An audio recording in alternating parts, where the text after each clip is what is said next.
Nursery રોપા વિતરણ કેન્દ્રમાં રોપા ઉછેરવાની કામગીરી ચાલી રહી છે, જે જૂન મહિનામાં નાગરિકોને વિનામૂલ્યે છોડનું વિતરણ કરાશે।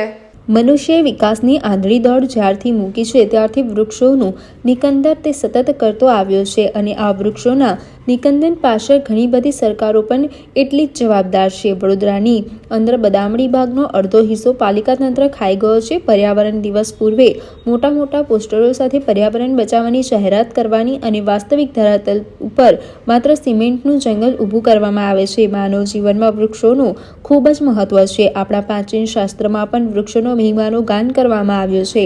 વૃક્ષો માનવીને પ્રાણવાયુ પૂરો પાડે છે। વૃક્ષોના નિકંદનને લીધે થયેલ વિપરીત પરિણામોનો માનવી સામનો કરી રહ્યા છે, ત્યારે કેટલીક જાગૃત લોકો સંસ્થાઓ વૃક્ષારોપણ કરી પોતાના નિરંતર પ્રયત્ન પર્યાવરણ બચાવવા જારી રાખે છે।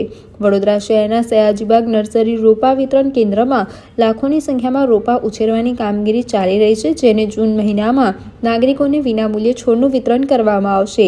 જે અંગે વધુ માહિતી આપતા આરએફઓ કરજણસિંહ રાજપૂતે જણાવ્યું હતું કે વડોદરા વન વિભાગ દ્વારા દર વર્ષે વૃક્ષો ઉછેરવાની કામગીરી કરવામાં આવે છે અને જૂન મહિનામાં રોપાનું વિતરણ કરવામાં આવતું હોય છે।